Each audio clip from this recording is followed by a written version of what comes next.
Everyone, welcome back to my channel. আজকে আরও একটা কোশ্চেন অ্যান্সারের ভিডিওতে তোমাদের সবাইকে ওয়েলকাম।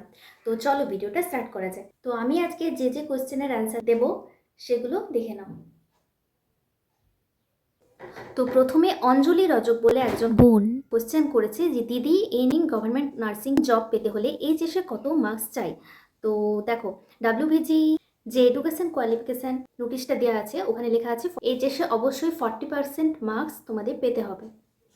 নেক্সট হচ্ছে রিয়া হালদার বলে একজন বোন আমাকে কমেন্ট করেছে যে আচ্ছা দিদি, প্রতি বছরই কি এনএমরা জব পাচ্ছে, আর যারা এনএম এর ট্রেনিংয়ে যায় তারা কি সবাই 1 ইয়ারের মধ্যে গভর্নমেন্ট জব পায়?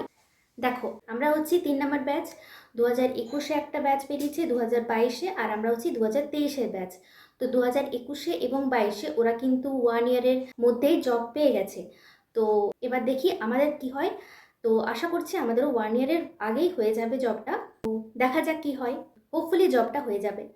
তো যাই হোক, নেক্সট শ্রেয়া হালদার আরেকটা কমেন্ট করেছে যে আর দিদি, যারা ধরো এই বছরে পাশ করলো কিন্তু জবের ভ্যাকেন্সি বার হলো না, পরের বছর আবার নেক্সট পাস আউট করবে, তখন সেই পরের বছর ধরো ভ্যাকেন্সি দিল, তখন কি সেই ইয়ারের যারা পাস আউট করেছে তারা জব পাবে, নাকি আগের ইয়ারে যারা পাস করেছে তারা পাবে?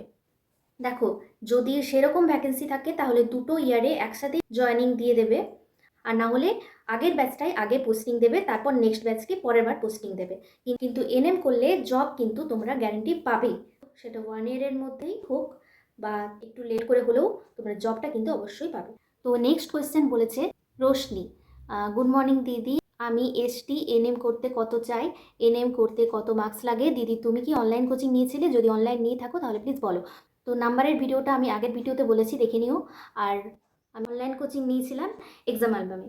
নেক্সট কোয়েশ্চেন করেছে হালিমা খাতুন, বলেছে দিদি আমি ফেব্রুয়ারিতে এইচএস দেবো 2026-এ, তো এনএম করতে চাই কিন্তু বেশি টাইম নেই, আমি হয়তো 4 মাস পাবো, তাহলে কিভাবে ক্র্যাক করব? তো হালিমা, তোমাকে বলি, তুমি যেহেতু এক্সাম দিচ্ছ এইচএসে, তো তোমার তো একটা কন্টিনিউ তুমি স্টাডির মধ্যে আছোই, তাও এটা তোমার খুবই প্লাস পয়েন্ট। তুমি মন দিয়ে পড়ো এবং এইচএসটা ভালো করে দাও, আর এইচএস দেওয়ার পরে তুমি স্টার্ট করবে রিজনিং আর জেনারেল নলেজ।